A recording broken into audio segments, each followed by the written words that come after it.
Good morning, everyone. Good evening, Dr. Nacer.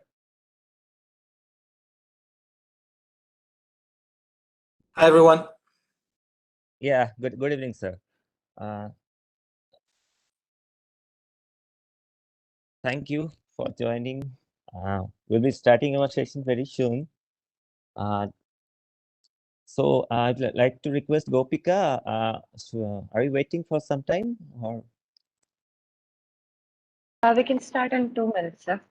okay. Some participants are still joining, right? Yes, sir. Okay, Nacer, within a couple of minutes, maybe we'll be starting.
Good morning, sir. Shall we start? Yeah, I think it's time. We can just We should start. start now. Yeah, sure, sir.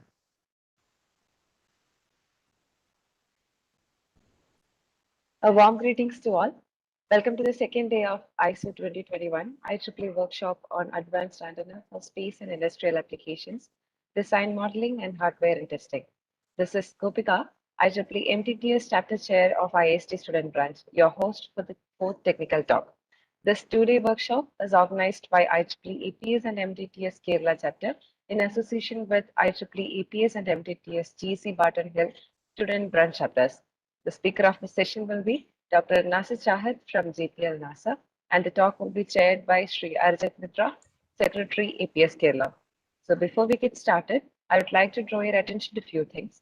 The participants are requested to use the chat box for the queries, which will be addressed in the end. We also request you to turn off your audio and video and maintain the same throughout the entire session. I'd also like to inform you that the meeting will be recorded and streamed live in YouTube. Now, without further ado, I request Sri Arjit Mitra to take over the platform for further proceedings. Over to you, sir. Thank you, Gopika. Very good morning and good evening to all participants, and our very good evening to Dr. Nacer. It's a real privilege and honor for me to have him with us. He has been a real inspiration and a role model for many of us who aspire to work in this field. So it's a real pleasure for us to hear from him today. He requests no introduction, but still as a formality, I'll just introduce the speaker of the day. Dr. Nacer is a senior antenna and microwave engineer and system engineer with NASA Jet Propulsion Laboratory, California Institute of Technology, Pasadena. He is also a fellow of IEEE. He received his master's degree in telecommunications and PhD degree in signal processing and telecommunications from the Institute of Electronics and Telecommunications of Rennes, France in 2019 and 2012, respectively.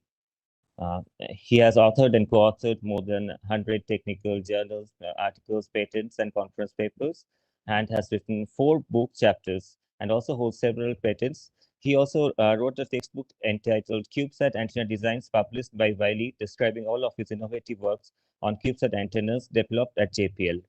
He has developed key antenna technologies enabling new types of missions for deep space exploration. He's also co-inventor of the iconic deployable reflector array used on the Mark Cube on Mark IV reflector antenna used on the first active radar on a CubeSat. He also invented the Europa lander antenna, enabling direct communication from the surface of Europa, 600 million kilometers away, capable of surviving the harsh environment of the icy moon of Jupiter. Dr. Nacer has received several awards over the years, to mention very few, starting from the best PhD of the University of Rennes. He also received Airbus Group Foundation's Best Thesis Prize in France, and IEEE Selkoff Transactions Prize Paper Award. In 2017, he also received the prestigious Lane Allen Award for Excellence, awarded by NASA Jet Propulsion Laboratory for demonstrating unique talent as a leader in rapid spacecraft antenna development and telecom systems. In 2018, he was awarded the Future Technology Leader Award by the Engineers Council and the NASA Early Career Achievement Medal Award. In 2020, he received the IEEE Outstanding Engineer of the Year from IEEE Region 6. In 2021, he was awarded the IT Dr. Sudhakar Rao Award by the Institute of Electronics and Telecommunications Engineers, IIT. He is also declared as an IEEE Fellow at a very early age, which is really a great achievement. With this, I'd like to request Dr. Nacer to deliver his talk. We are all keenly waiting. Thank you, sir, once again for just accepting our invitation. Thank you. Over to you, sir.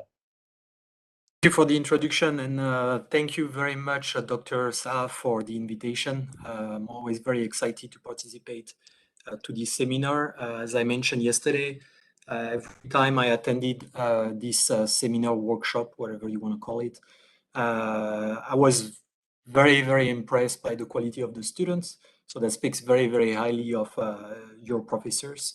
And those workshops and seminars are there to inspire you and motivate you to learn more. Obviously, what the speakers here are trying to do is to give you insight of what we do. I'm not going to go into showing you equations line by lines, because that's not the purpose of these talks. However, I will give you references to our papers that I invite you to read if you're interested in the topic, and dive deeper into the subject. So with that, let's get started. Okay, so if you can see my slides, I'll begin. Yeah, your slides are visible. Okay, perfect. So we will start by what's, to me, the most exciting mission we have done in a very long time, Mars helicopter. And I will try first to explain why some engineers at the Jet Propulsion Laboratory thought that it was a worthwhile experiment to perform on Mars. So this is a picture of a crater on Mars that was taken with this orbiter. This orbiter is flying at an altitude of 200 miles. And so as you can see, even though the image quality is actually quite surprisingly good, it's not good enough to give you fine features that allows you to decide where your rover could venture and find way into this crater. So as a result, you are stuck with a rover, and the rover has multiple cameras, very, very high resolution cameras that allows us to take pictures, but it's limited to the line of sight, obviously. So if you were to take images of different entry point of this crater, you have to venture close enough to the edge to actually see what's there. Take a quick look at the rocks on the ground, and as you can see, some of them have very, very sharp edges. And keep that on the side of your mind, because this has an impact to this story that I'm going to give you. So Opportunity rover mission life was initially 90 days. It lasted for more than 3 years, and actually drove for more than a marathon distance, which is very, very impressive. So it went way past the mission life. But the reason why I'm mentioning the mission life, it's because the team actually spent 100 days roaming the perimeter of this crater in order to find a safe entry point to this crater. 100 days versus an original mission life of 90 days is quite significant. And so obviously this is not the way you want to spend this very limited resource, which is the hardware life and the time of your engineers doing all of this work. And remember the sharp edges of the rocks that I was mentioning earlier.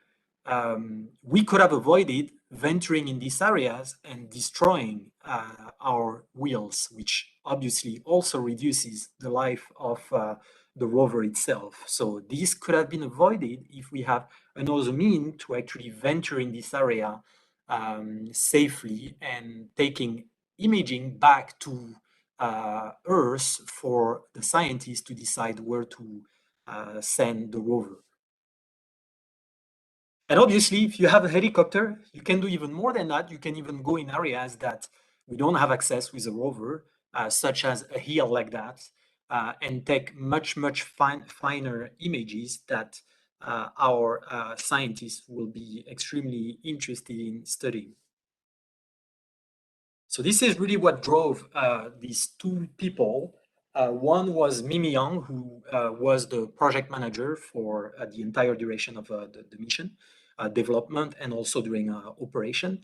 And Bob Balaram, who was the chief engineer of Mars helicopter. And he was really the man who started the project and took it to the launch pad.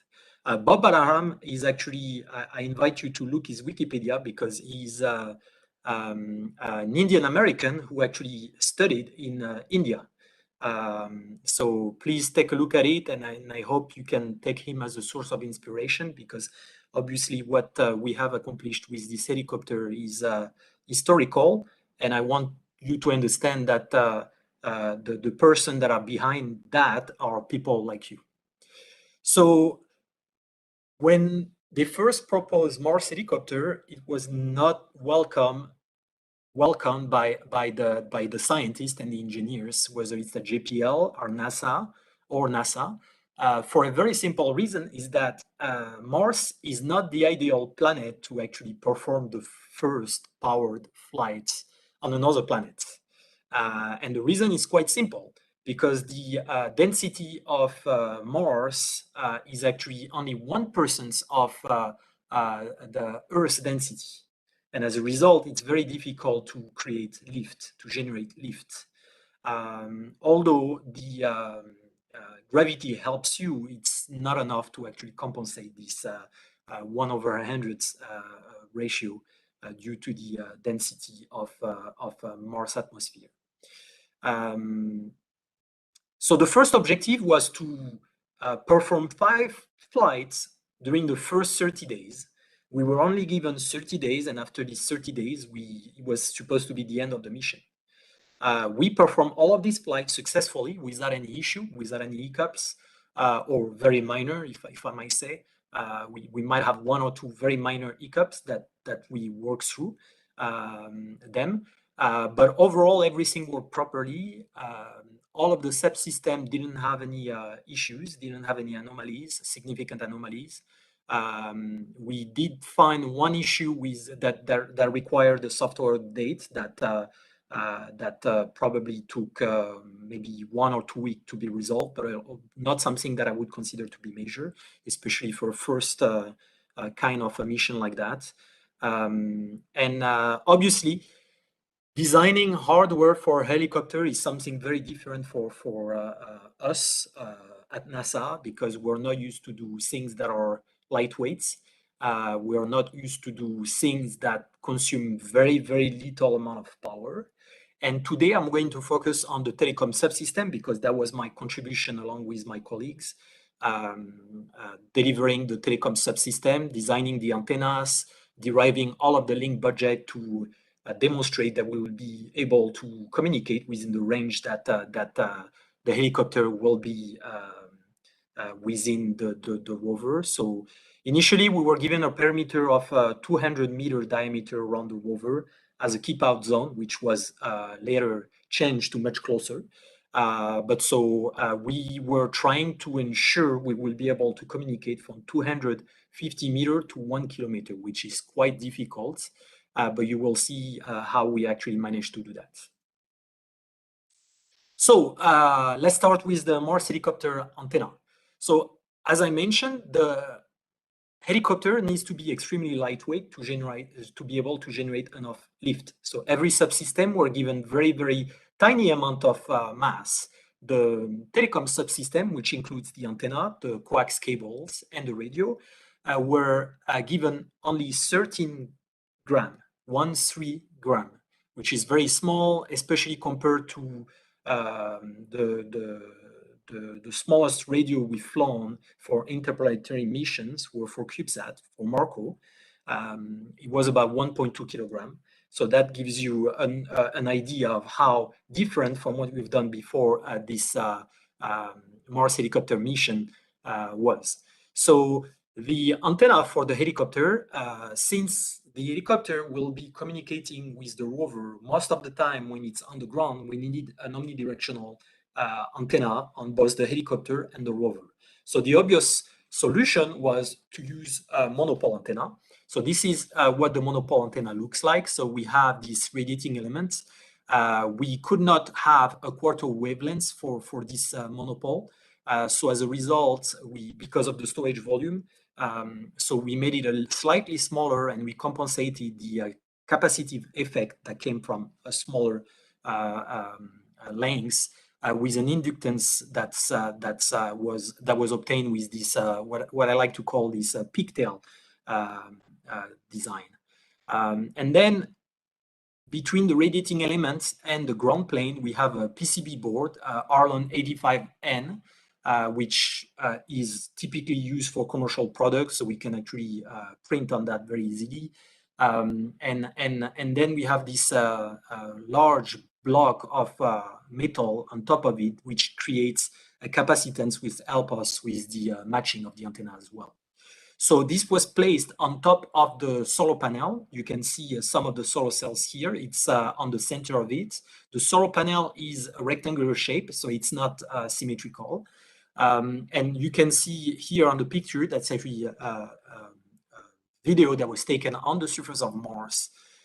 You can see where the solar panel is located, which is on top of the helicopter. And under that, we have two blades. This is a coaxial helicopter, which involves two blades that rotates on opposite sides, on opposite directions. And both of the solar panel fixture and the blades are made of carbon fiber, very thin layer of carbon fiber filled with foam. And that was done this way to be structurally strong, but also extremely lightweight. I always say that the first time I was told to close my eyes and they put one one of the blade in my hands, and I only felt the cold of the blade, but I couldn't really feel the weights of the blades, and that tells you how light they are. So then I show you the radiation pattern here, and all of that is very important to understand how we actually obtain very reliable link budget. So on the left side, this is the helicopter antenna on the ground plane alone, and you can see that the cross pole is asymmetrical, and that's due to the asymmetry of the ground plane. If you had an infinite ground plane, you would have a cross pole that would be extremely low and completely flat. Here, that's not the case. You have spikes that are due to the asymmetry of the ground plane. Then on top of that, because the blades are made of carbon fiber, and carbon fiber is a very good reflective surface at UHF, we're operating at 900 megahertz, 914 megahertz. We need to account for the blade effect. And as the blades are rotating, you can see that the cross pole is being affected as well. And that's important because that tells you that sometimes the copole and cross pole, they might overlap. And if you end up in one of the spots like that, where they both overlap, the polarization loss is going to be more significant. So you need to be aware of that, because if you're extremely unlucky, you might end up in this situation, and you know what you have to do to resolve that. You can just turn the blade and that's it. It goes away. Okay, and then for the rover, very similarly, we designed a very, very robust and much stronger and also much broader band monopole. However, we were given the worst location on the rover, which is here on the corner, with a very tiny ground plane. So as a result, you can expect that the performance of the antenna are not going to be great. So the polarization, the cross polarization is going to be quite bad. So the XPD is going to be quite bad in different angles, but also the main gain, I mean, the main polarization, you can see that because of shadowing effect of element on the rover, sometimes you have dips in the gain. So instead of being around 1 or 0 dBi all across, you can spike down to minus 20 in worst case direction. So all of that needs to be taken into account in your link. So obviously everyone understood, looking at the antenna, that we will be working with linear polarization, vertical polarization, which is not an issue, because obviously it's not like space where you cannot really know the orientation of the spacecraft, so you need circular polarization. In that case, they will always be on the ground, so you will always be oriented vertically, so you will always have this control of the polarization. So then from that, we actually derive all of the link budget. So these plots actually shows you the data rates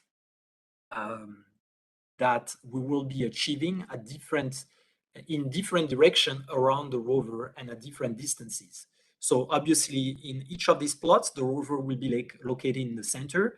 The first circle, dash circle, represent the 250 meter diameter circle, and on the outer diameter, it will be 1 kilometer diameter. So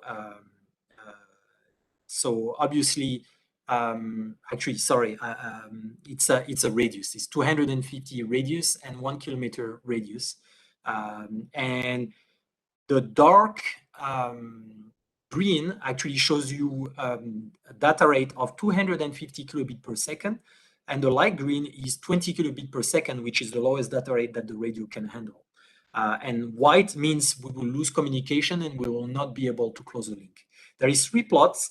When we do link budget, we always think in terms of statistical link budget. So the one on the left will be the ideal case.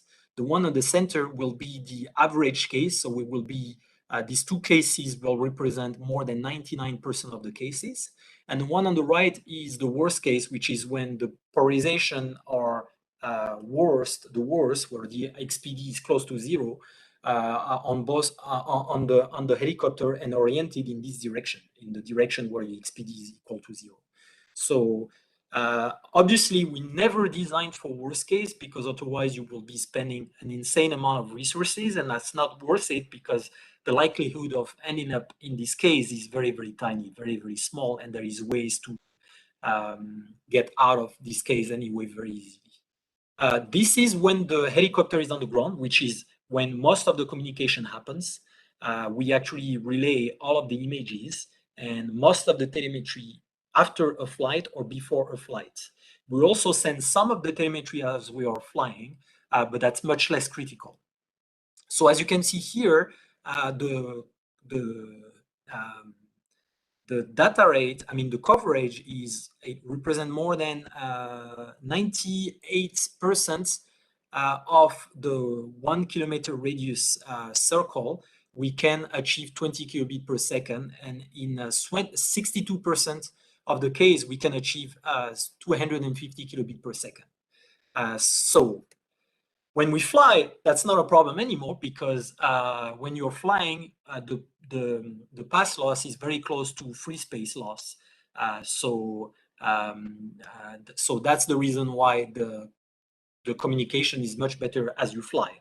But unfortunately, like I said, most of the communication will happen on the ground, so that's really the one that matters to us, and that needed to be assessed very, very carefully so that the ops team can use that data to plan every single flight. So they will always make sure that they are in ideal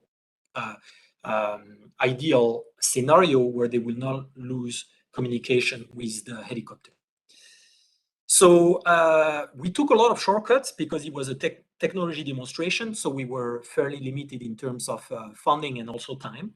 So as a result, we took some shortcuts, such as no measurement of radiation patterns. So we decided to only measure the S parameter of the antenna, considering that they are simple enough. If the S11 is exactly the same as what we predicted, then the likelihood that the radiation pattern is different is low as well. So we decided to instead push that risk later on into the program and perform a field test where we actually measure the link end-to-end from the rover and the helicopter. So we had a rover mock-up on one side, which we connected to a VNA, portable VNA. And on the other side, we have the helicopter mock-up that you see here. We located it, I think it was around 200 meters or so. And we did that right next to JPL, which is in the Ohio Park, which is also very, very dry, similar to what we expect on Mars, with very little amount of vegetation, as little as what we could find. And we actually verified the path loss and also the radiation pattern of the rover itself. But all of that is not as reliable as a radiation pattern that you would take in an anechoic chamber, but that's much closer to the reality. So we assessed the receive power in different theta angle around the rover. We were actually turning the rover physically to make measurement at, I think it was about 10 degrees, every 10 degrees or so. Those are the ones that you see in black there. And then all the lines, there is 3 cases. There is the minimum cases that I was talking about, the average cases, and the worst cases. And in all of the measurements were higher than the average case, which is consistent with what we predict in terms of probability of the link budget that we calculated. So we were very, very satisfied with these results. By the way, since we couldn't go past 200 meters, we actually added losses to actually add additional losses to compensate for larger distances if needed. So that's the trick that we actually use to go around that. Okay, and obviously we flew. We arrived on Mars. We landed safely on Mars. The helicopter was deployed on the surface of Mars. The helicopter was actually on the bottom of the rover, deployed on the surface of Mars. Then the rover moved away from the helicopter, farther away to take a few pictures. Did not go too far, just to do the first test, which, the first test was about doing a spinning of the blade at different rates. So it started very slow and then ended up to the higher speed. Once we did all of that, the rover started venturing a little bit farther, and we performed the first flight at a distance of only 33 meters away from the rover, so that the rover could witness this flight. So you can see on the left side, this is actually the picture a GIF of the first flight where the helicopter flew at an altitude of 3 meters and then landed on the same spot. And on this plot, I actually show the predicts for when he was on the floor before flight and after flight, and also when he was flying at 3 meters. And as you can see, so on the ground, the calculation was about 51 dBm, and the measurement was minus 49 dBm. So we have an uncertainty of, an accuracy of 2 dB, which is quite good, considering all of the unknowns. And then while flying, we found similar uncertainty, and we were also very, very satisfied with the quality of the predicts, and same as after we landed. So I'm sure someone will ask, is how come you landed on the same spot and you don't have the same result? Because of the blade. If the blade does not end up in the same spot, the polarization loss are going to be different. So you can have a difference like that, which here we found a little bit. It was about 2.4 dB of difference. And that's explained by the polarization loss coming from the blade orientation. Okay, so then I picked another flight to illustrate the quality of the predicts on the surface of Mars. Flight 4, we are now at a distance of 64 meters. We flew at a point B that was at 141 meters away from the rover, and then we came back on the same spot and landed. And each plot here shows the received power as a function of theta angle around the rover. And as you can see, the measured results are following the trend of the prediction. And again, we're extremely happy with these results because most of the time we're actually predicting worst case values. So that gives us certainty that we will not be in a situation where we're going to direct the helicopter in a position where we lose communication, and then we want to retrieve communication with the helicopter.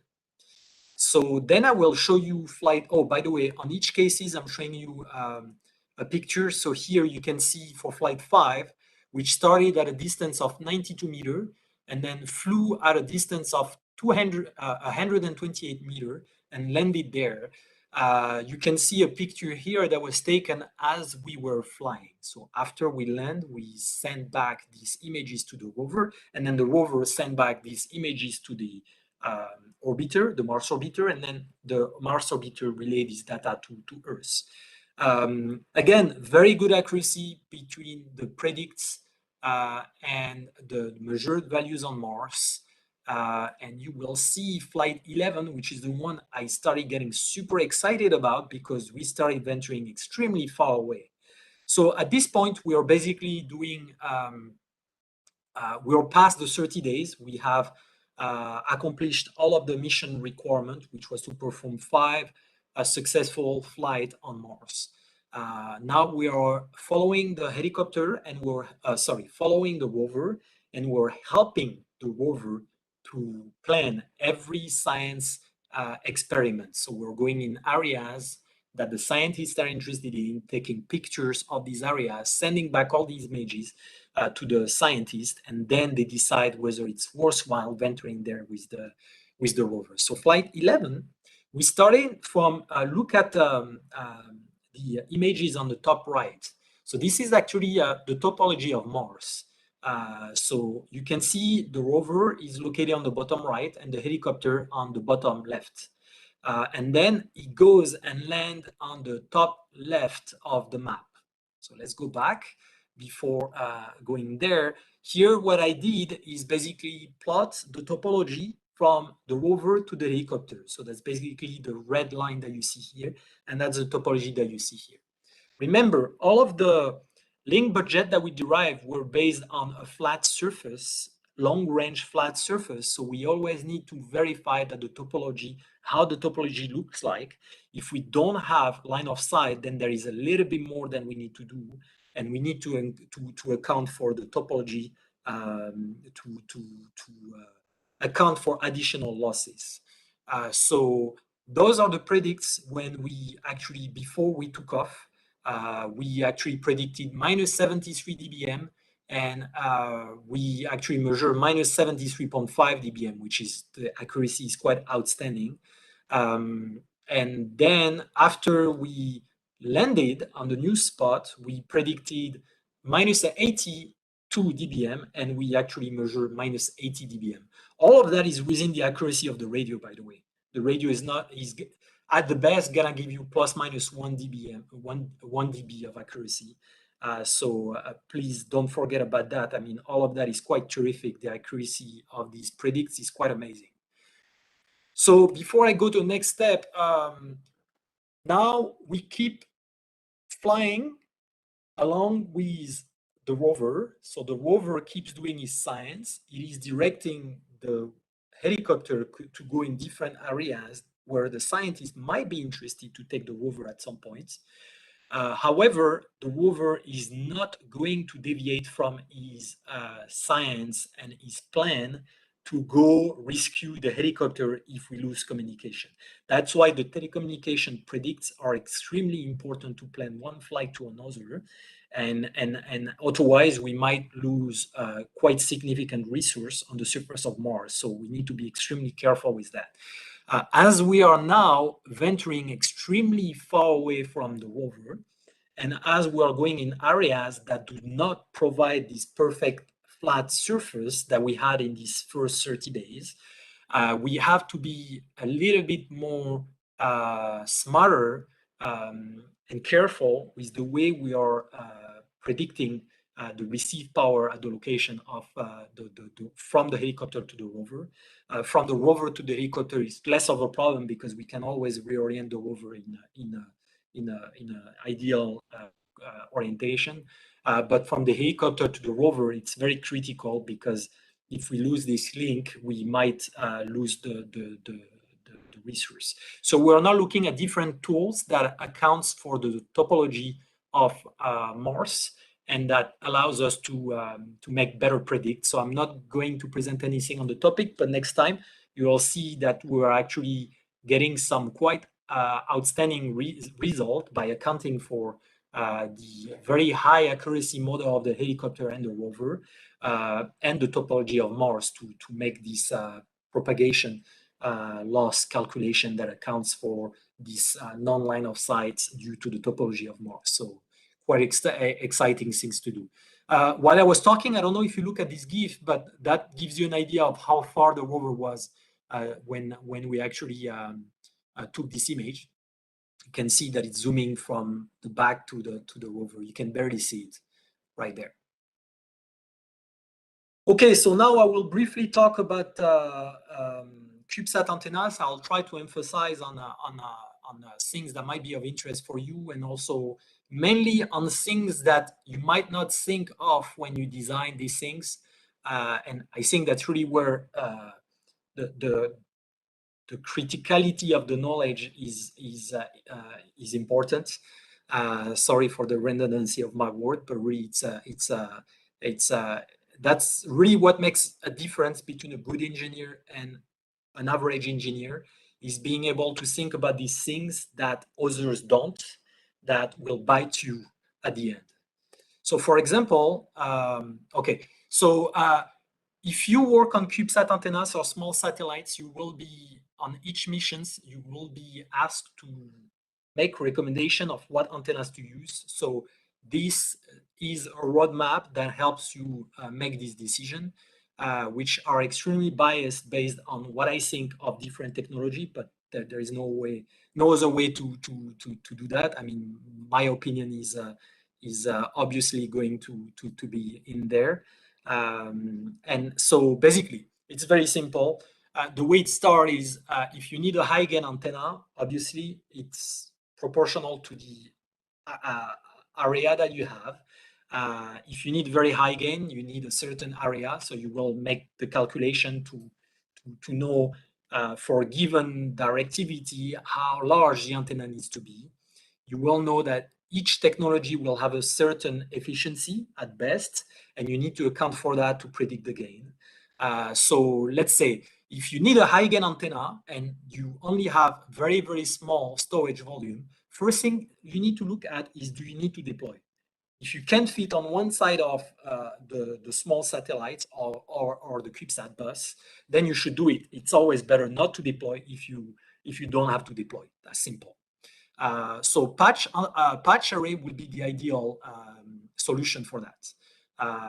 And that would work really well at S-band, X-band, maybe Ku-band as well. Ka-band, it's going to start to be difficult as you want a very large array, because the efficiency is going to be dropping very quickly at Ka-band. Reflector arrays will be a good solution if you can afford deploying. So if you need a gain that requires an aperture that's much larger than one side of the CubeSat, then you need to deploy. And that's where reflector array would be a good candidate, because they can fold on one side of the CubeSat and deploy in a much larger antenna. The efficiency of a reflector array is fairly good. It's above 40% efficiency. Obviously, that depends on the optics of your reflector array, which is driven by the size of the CubeSat as well. So you need to account for all of that. Of course, the side lobe level as well are pretty good for reflector array, because if you can avoid having any gap between the panels, because if you have big gaps due to the hinge that you might use, then the side lobe level are going to go very, very high very quickly. So you need to not to forget about that. Then there is metasurface as a very good candidate as well if you don't deploy. We're currently studying using deployable metasurfaces as well, the same way we're using reflector array, and we will see where that takes us, but that would be a very good candidate if we can do that as well. But for now, we have reliably designed metasurfaces, and I'll talk more about that operates at X-band, K-band, and I think they could potentially also operate at W-band as well. And then if you can afford larger storage volume, you have more solution. You have inflatable, membrane, reflector array, mesh reflector, and slot array panels, slot array, deployable slot array that could deploy like these reflector array, deployable panels with hinges. And again, I provide different recommendation on the different frequencies. You can see I'm not a big fan of inflatable antennas at all. I don't recommend to use that above S-band. Membrane antennas at X-band is starting to be a hard cutoff because of the wrinkles of the surface. Reflector arrays are very good candidates at X-band and K-band, obviously. Probably Ku-band, it's also feasible. Sorry, obviously Ku-band as well, since it's lower than K-band. And then for W-band, I think the only option would be deployable slot arrays. So those are my opinion. I invite you to look at this review paper that actually gives an overview of all the CubeSat antennas, and I think you'll find that valuable. Near Scout is a small satellite that will go to the moon.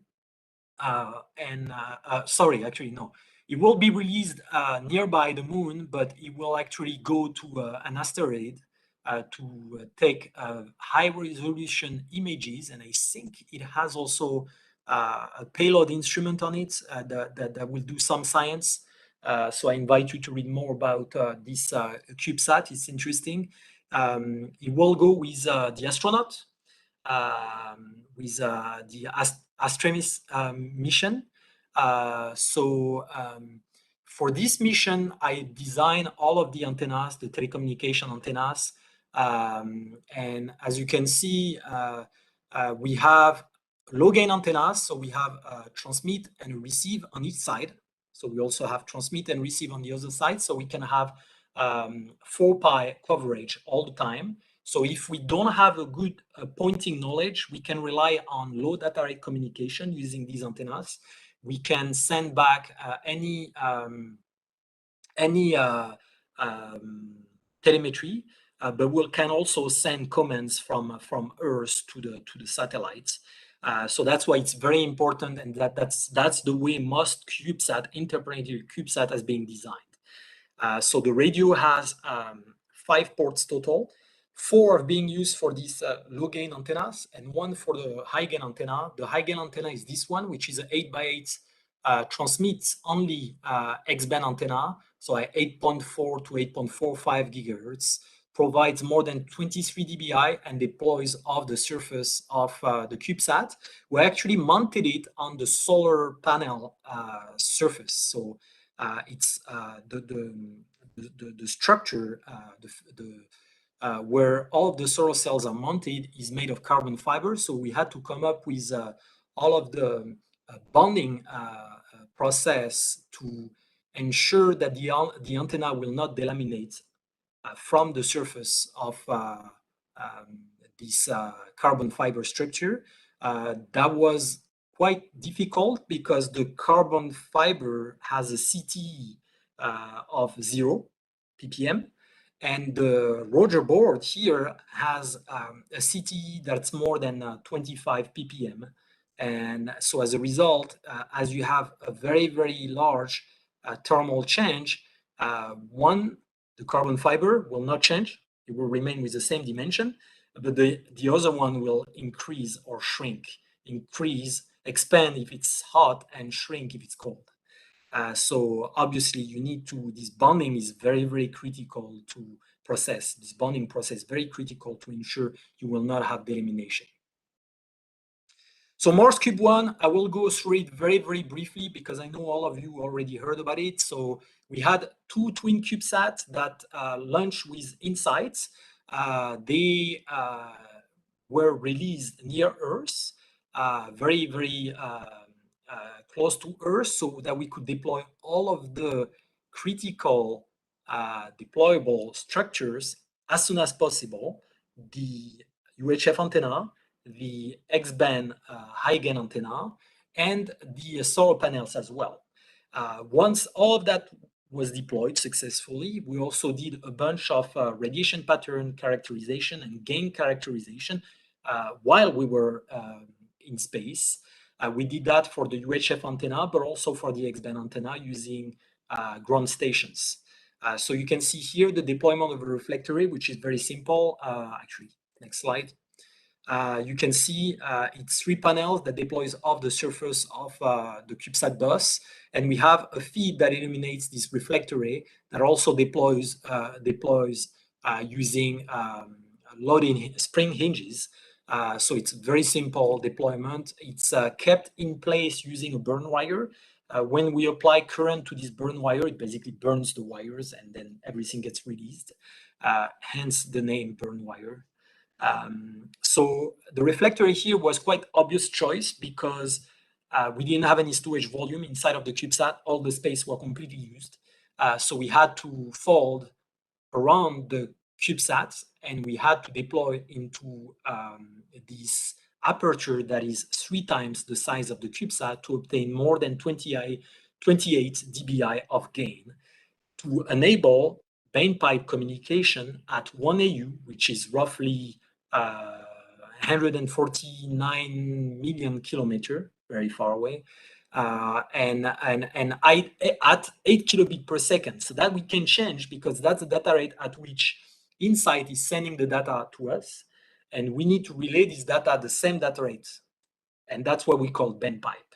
If we were not doing that, then that's basically what the Mars orbiter was doing. The Mars orbiter will end up in a non-line of sight when it was ready to send back the data. So it has to wait to come back in line of sight to be able to relay the data. And I think it was a delay of 24 hours.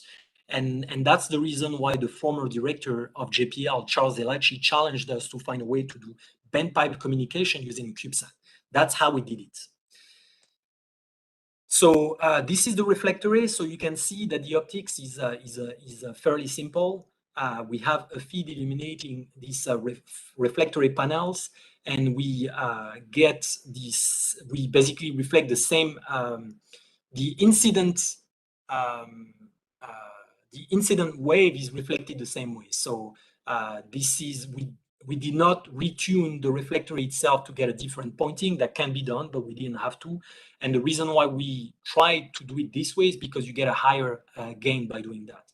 If you start redesigning the reflector to get a different pointing, you will have some gain loss.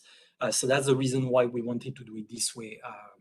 If all the alignment worked out, which it did here, between the inside, the UHF antenna of the CubeSat and the X-band antenna to transmit the data back to Earth. All of these alignment worked out properly for us to be able to do that. The reflector itself, I mean, one thing that you need to look at is basically the way we actually fabricated these panels. We have Roger board on both sides. We only need one side from an RF point of view, obviously, but we have the symmetry on the other side so that we have, if we have a large thermal gradient across the panels, the reflectory panels, they don't bow because of the symmetry. So that's an improvement that was suggested by the thermal engineers that we applied, and that worked out really well. And by going through thermal cycling, we verified that the panels did not bow significantly. They remained quite flat, so we didn't have any issue with that, thanks to this very nice panel layout that involved these two symmetrical Roger board, and inside, as critical, the composite board in the center to make it very, very strong. And as you can see, the calculated and measured results are actually very, very good for two reasons. So we can fabricate these reflectory panels very reliably with sufficient accuracy for X-band. And also the feed was very, very well behaved. So we didn't have any surprise overall. So when I was saying you need to think ahead of time, not to be surprised, you especially need to do that when you're very driven by schedule. That was the case here. We had less than 12 months to be on the launch pad, so we couldn't make any mistake. So one of the mistakes that we were about to make, and hopefully we didn't make, was the feed. So the feed illuminates the reflectorate, and the reflectorate gives you the beam, right? The feed generates the circular polarization, the reflectorate just bounces back the polarization. So the feed needs to be left circularly polarized, and then the reflected wave from the reflectory surface will be right circularly polarized. But one thing that nobody thought about, as you are designing your feed to illuminate this rectangular surface of the reflectorate, you also need to be very careful because you have a bus right here. And if you don't taper the illumination, you will have side lobe level that will reflect and bounce back on the reflectorate and destroy your radiation pattern. And that's why we apply this taper. So we have this very nice taper, 0.5, 0.8, 0.8, 0.5, to ensure that the side lobe level in the direction of the bus was lower than 20 dB. And because of that, the bus was completely transparent. So we didn't have any problem. We put everything together and everything behaved the way we expected it. And you can see the strip line here, a design that enables us to get this very nice taper. And we have vias to ensure that there is no mutual coupling between all of the lines. It's easy enough to fabricate this way. So, and then the other neat things that we used was to use a GPO as rotary joints. Obviously, we didn't have time to develop a rotary joint at X-band that is as tiny as that. So we basically thought of using this GPO connector and use this feature to deploy. Okay, and then the UHF antenna, that's the design of my friend, Dr. Emmanuel de Crozas, who actually came up with the super neat idea of using a loop to generate circular polarization. So how do you do that? To get circular polarization, it's very simple. You need two orthogonal linear polarization. So let's say V and H. And then you need to excite them with 0 and 90 degree, 90 degree out of phase. And we also need to have the same amplitude between these two polarizations. That's how you get circular polarization. So if you excite the bottom corner, you get this let's say plus 45 linear polarization. If you excite the bottom right corner, you have this minus 45 linear polarization. So you have these two orthogonal linear polarization. You put them on the bus, you get 3 dB, I mean, almost 3 dB gain increase because of the reflective surface that's located right underneath. And then you excite them with 0 and minus 90 degree out of phase with the same amplitude, and you get right circular polarization. And that's the trick that Manu came up with to actually enable that relay through UHF from inside to the CubeSat. And then the second trick that was actually great was to come up with this balloon that provides this 0 and 90 degree out of phase with the same amplitude. And the way we actually did that was by using this T-splitter, this power splitter, but all of that is simple, right? This power divider that gives you 3 dB on each side, and then just by tuning the length difference between this side and this side, you can get the 90 degree. But the neat thing here is that he actually used the loop as a ground plane for the balloon. And that's where it was super, super, super smart. And that's how we actually got this circular polarization out of this jack-in-the-box deployable loop antenna. And as you can see, the way it deploys is very simple. Springs that are in the center. And these springs are located in the center where the current is not dominant, so it does not impact the RF performance. And those are, that's a picture of how the UHF antenna was actually measured. And as you can see, it was done outdoor, obviously, because it's at 420 megahertz roughly.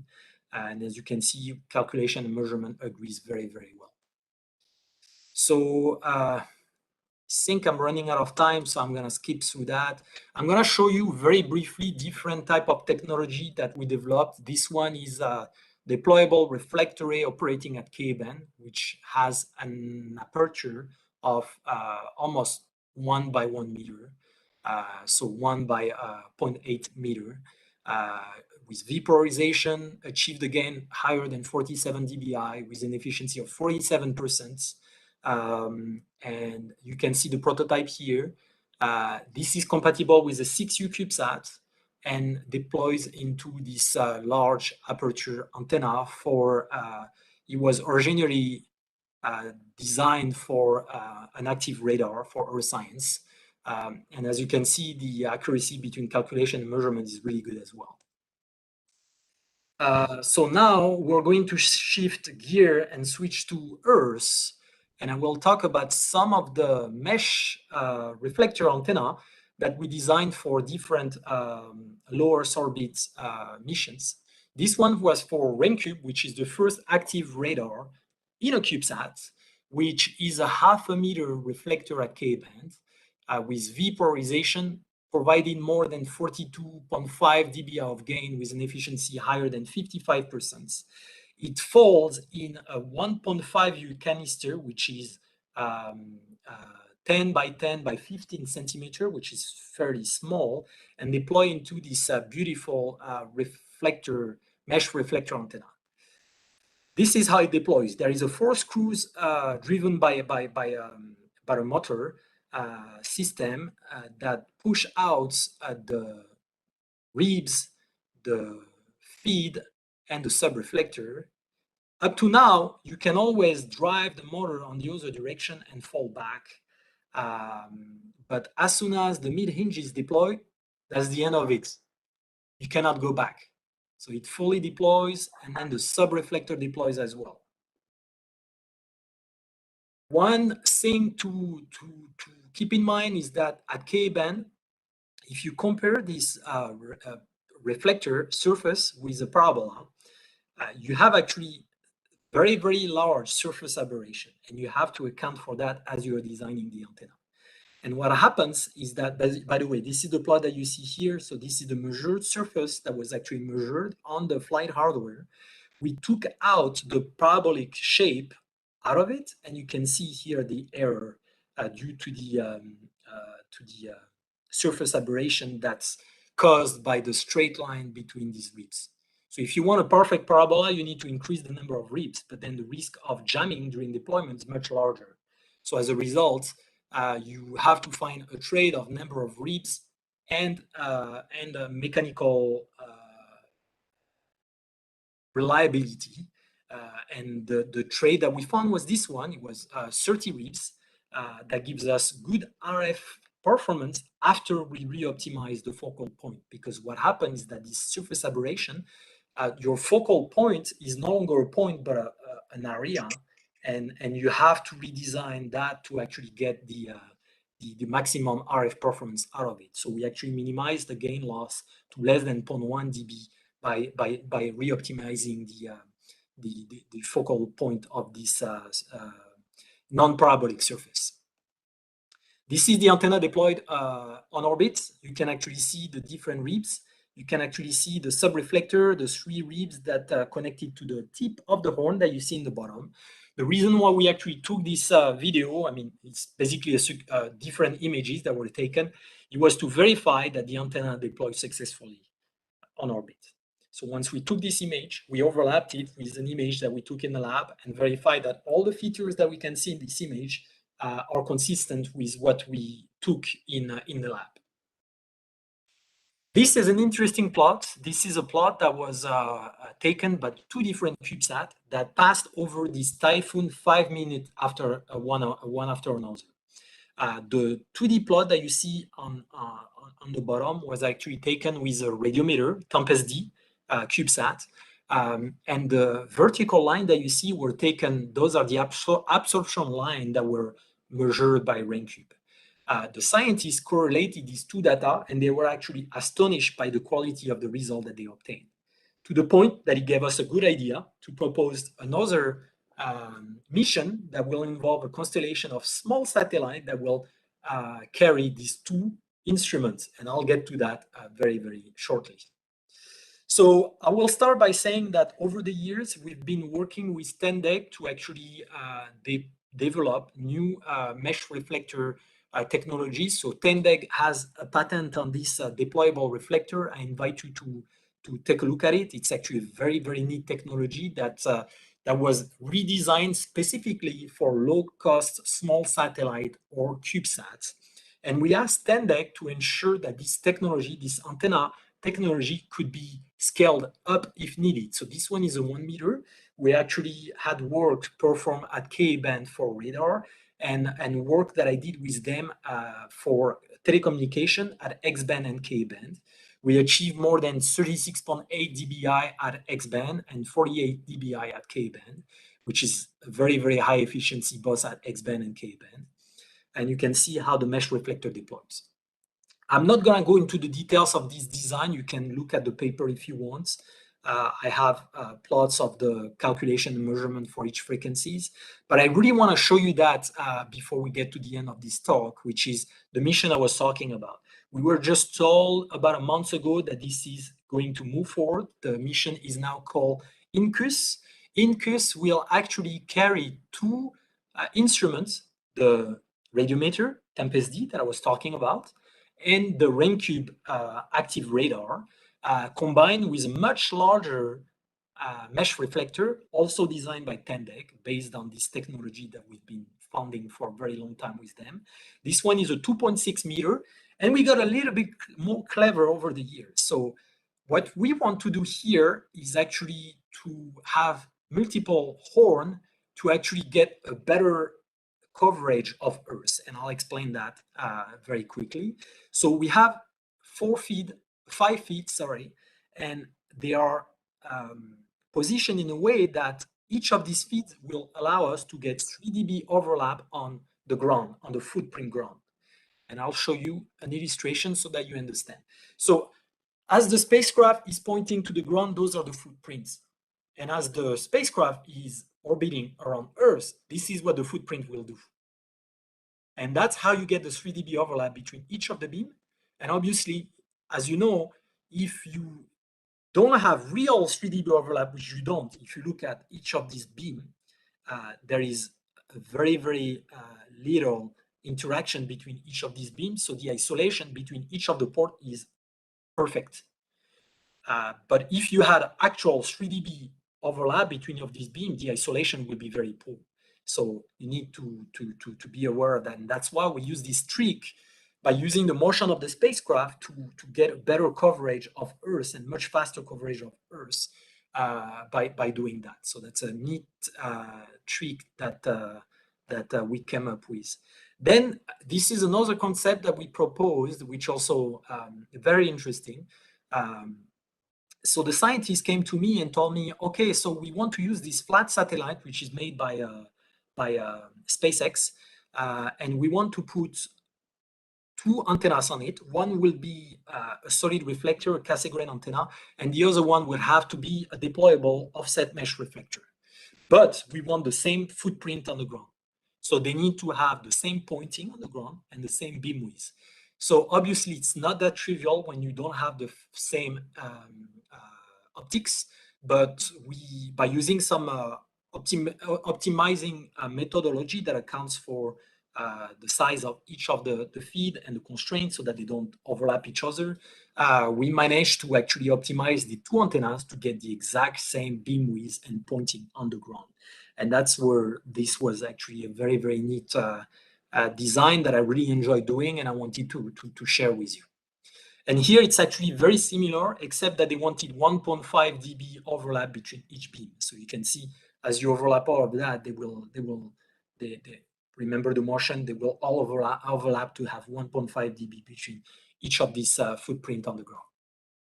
So then I will end with a few metasurface antennas. So I will just briefly show you what they are. So this antenna was done by my friend, Dr. David Gonzalez,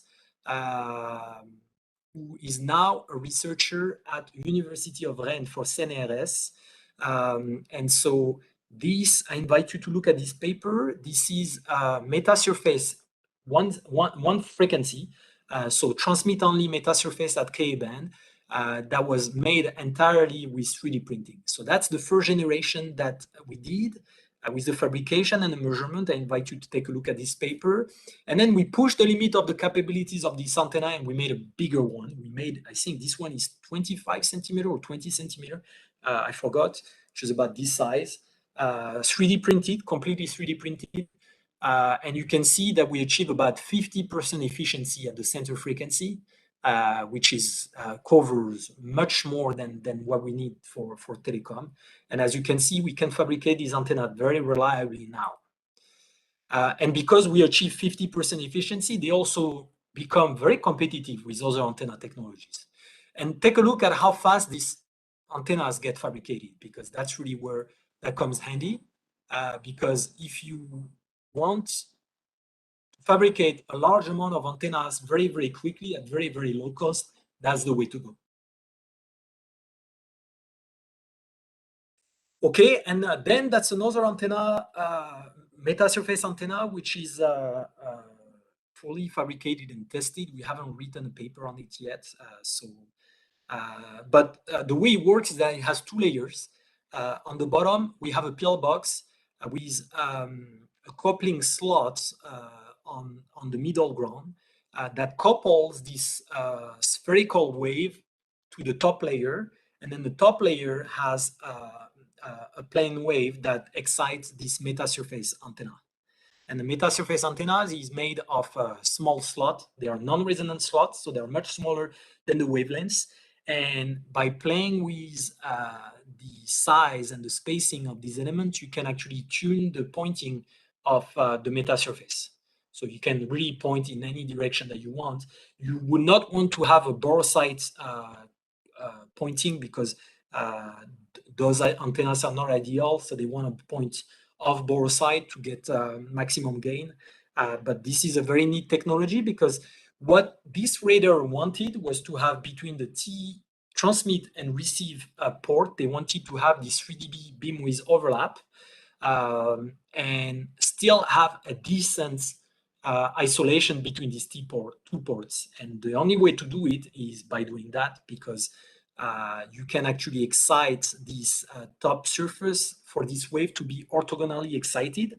And so the isolation gets small. So we managed to get less than 20 dB of isolation, which was more than enough. And then my colleague and friend, Dr. Tang, who's also has a position at UCLA, came up with this CMOS system on chip radar that allows you to actually cancel the coupling between these two waves. So we start from 20 dB and we actually go from an additional 50 dB of attenuation due to this chip with this cancellation pass trick that he implemented. And we've tested that. Now we have integrated this antenna on a UAV, and we're going to do some snow measurements very, very soon on this UAV. So I will hopefully be able to share some results very soon. So this is the picture of the prototype, and those are the measured result, calculation and measurement. You can see very good accuracy in all the planes. So these antennas are very easy to fabricate. They are made of completely of metal, and it's basically pieces of metal that we bolt together. You can't do anything simple than that. Okay, so I will end this talk with a list of references that I invite you to read if you're interested in the topics. I try to be as exhaustive as possible. I also published a paper, CubeSat antenna, a book, CubeSat antenna design with Wiley and IEEE Press. If your university has access to IEEE, you will be able to download it for free. So do not hesitate. There is a lot of interesting information, not just on the antenna RF side, but also on the mechanical aspect of it, but also on the system point of view that derives to RF requirement to these antennas. So now I will open to questions. Thank you. Thank you, Dr. Nacer. Yeah, we had a great insight to the different interplanetary missions and from the antenna point of view. Yeah, we'll take up a few questions. I already received some questions. I'll just Gopika, one of our volunteers, is asking, how do we account for losses in link budget calculation in an explanatory mission? I'm not quite sure what losses we're referring to. Gopika, you may just directly ask the question. Sir, actually, when we are calculating the link budget, we actually keep for 1 dB or 2 dB in the normal atmospheric losses, depending on the frequency. We usually refer to a chart in order to see the losses due to the humidity, as well as the slanting angle. All those things will come into picture when it comes to the propagation. So when it comes to an unknown place like Mars or say any other planet, so how will we know about the atmospheric conditions of that particular terrain? Are you talking about pass loss, propagation loss? Yes, Okay. yes. Yeah, so that's a very good question. So actually, if you look at the paper that we wrote on Mars, all of the analyses that we initially published were for long-range communication where the topology is fairly flat, so for line of sight. We actually know that the surface of Mars, we actually know the permittivity of Mars. It's roughly epsilon r equal 4. However, the Bollington propagation models, you can actually derive the equation yourself. It's actually very simple. As the distance between the transmit and receive antenna are very, very large compared to the height of this antenna, the permittivity of the surface of Mars is meaningless. It has no impact. So it does not come into play anymore. However, obviously the pass loss number n, which is equal to 2 for free space, it really depends on the topology as well, and also whether the soil is dry or if it is a lot of vegetation or not. Obviously on Mars, it's extremely dry, so that's why when we try to predict the pass loss and this pass loss number n, we actually went into a field that was as close as possible from Mars. so a dry environment. And we verified, basically our conclusion was what we predicted is that this number goes from 3.8 to 4. So we basically, for all of our predicts, use 4 as a worst case. So that's how we predicted. Okay, sir. Thank you, sir. Thank you so much. Okay, sir. There's another question from Dr. S. Raghavan. He wants to know what is membrane antenna? Membrane antenna is basically very, very thin, flexible substrates that people just stretch. They can fold in, and you can print on them. So that's why people have been using these very, very thin material that can actually fold and deploy very easily. And they have air gaps between them, so they will have 2, for example. So they will have one for the patch element and another one for the ground plane. And people have done that. John Wang from JPL was the one who did a lot of work on this topic.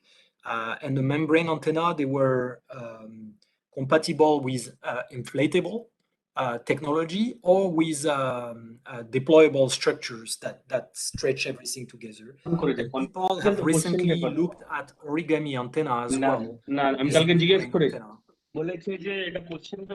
I request others to please keep their mic mute. Nacer, you may continue. That's all. So membrane antennas can come in a different type of material, but the principle is that it is an extremely thin material that can fold and deploy. Thank you, Nacer. There's a few more questions. Amit Patel, he's asking, if we select origami-based reflector array antenna, what are the challenges we have to keep in consideration? The gaps that you're creating between the elements. So obviously there is different type of origami deployment techniques, but sometimes some of the solution that I've seen also introduce some gaps in between the reflector array, and as a result you will have additional losses and also a high side-lobe level coming from these gaps.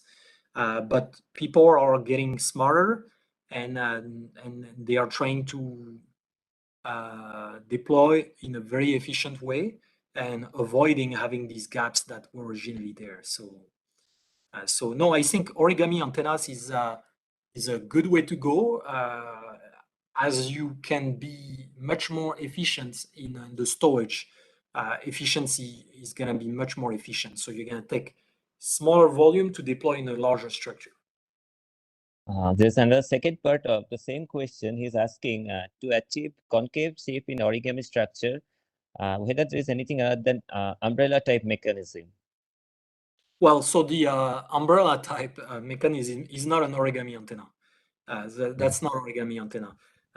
But yes, I invite you to look. There is a lot of papers that were done by Dr. Manan Arya from Caltech, JPL, and I think now he's affiliated to another university. So I invite you to look at Stanford. I invite you to look at his work. He has done a lot of origami deployment structure. It's not just for antennas, it's also for a very large structure for space applications. So that will give you a good head start on the origami technologies and capabilities. Okay, thank you, Nacer. I think there are a few more questions, but we are running out of time. Maybe those questions can be directed to you. You can always answer later. Now, maybe some comments from Dr. Chahat, if you're online. Yeah, thank you, Orijit. And once again, our most sincere thanks to Dr. Nacer Chahat. I see Professor Antar also present, even though it's pretty late night. Thank you very much, sir. I see Dr. Rao, Dr. Pandey, Dr. Surendra Paul, some of the very senior persons who have contributed immensely in satellite and radar antennas are present. So that probably shows the amount of interest your talk has created. And once again, congratulations for being fellow of IEEE. I think you are one of the youngest person to achieve this accolade. So congratulations from our side again. Thank And you. on behalf of the organizational units, IEEE, MTTS, and APS Kerala, it's my pleasant duty to hand over memento. It is just 1 minute.